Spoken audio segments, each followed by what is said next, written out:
Hey everybody, I'm Jack with Future Past Times, and we are reading Dune, and we've reached a critical chapter. This is the chapter in which it's the beginning of the end for House Atreides. So the Duke is exhausted. He's been taking anti-fatigue pills and they're wearing thin. It's been a couple of long days and nights since the banquet, but the Duke has had a lot of work to do, and he's mulling over what has recently happened, the events of the previous chapter where Jessica and Duffer Hawat had a discussion, and he's decided, you know what, it was foolish of me to not take Jessica into my confidence about this whole traitor thing, and I'm going to go tell her right now that I've known all along she wasn't the traitor. He's on his way there when he's hearing some weird sounds. It's late at night. The halls are dark. The suspensors are spread far apart, and they're at low settings because it's nighttime. And he comes across a body, and it is Esmar Tuek, the smuggler, and he is dead. He's got a bloody stain on his chest, and the Duke's mind is racing. Why? What is he doing here?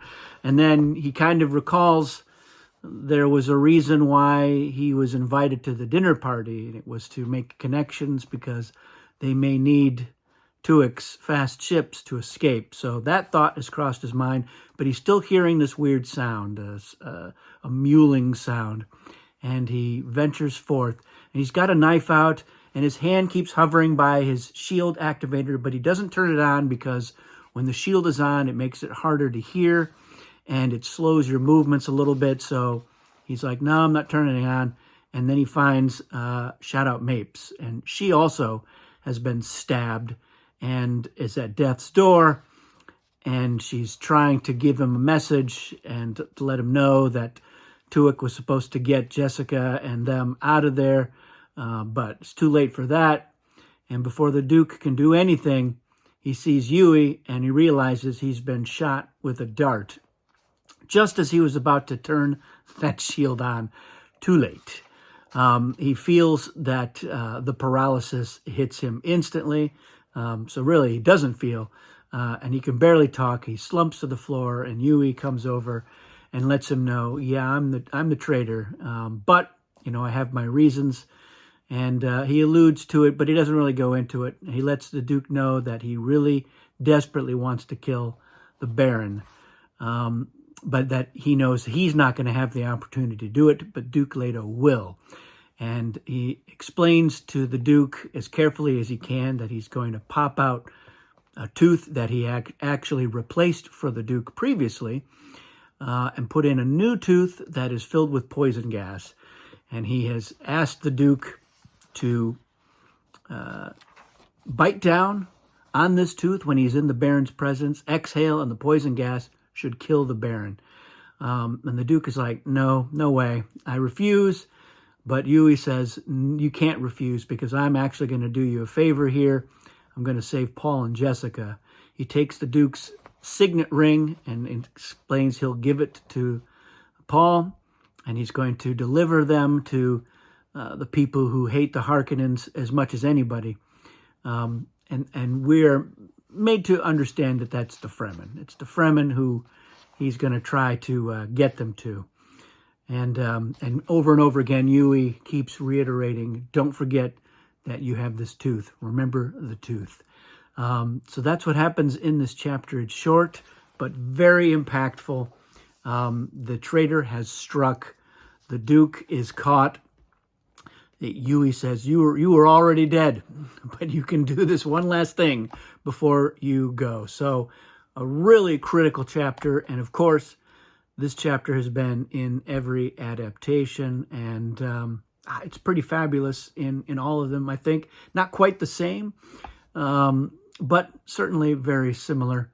And I just really I like this scene a lot, and clearly it had to be included in the movies and the miniseries.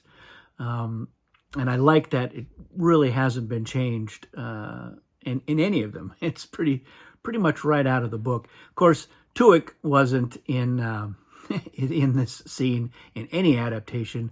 Yeah, there hasn't really been a lot of attention given to Esmar and Staben Tuick, but it's interesting that he made it in, and somehow they knew that this was the time. So clearly there's other stuff that's been going on outside of the Arakeen Keep there.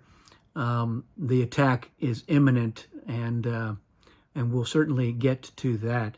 So a short chapter, but like I said, a crucial one for all of their planning and paranoia and careful movement. The Atreides still, they hadn't identified the traitor. They weren't 100% sure that there was one.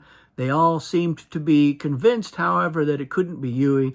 And the Duke, even as he's collapsing from paralysis, he's like, it can't be Yui, the Imperial conditioning. And Yui even points to the diamond-shaped tattoo on his head, which is an indicator of his Imperial conditioning.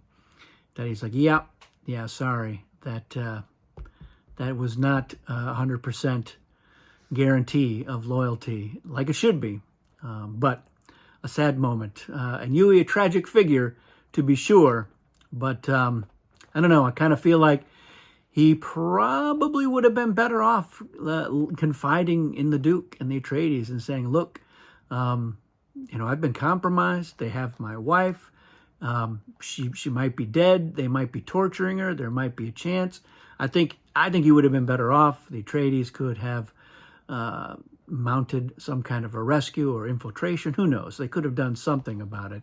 And, knowing the Harkonnens as they all did, there was probably no chance that Tawana was going to escape unscathed.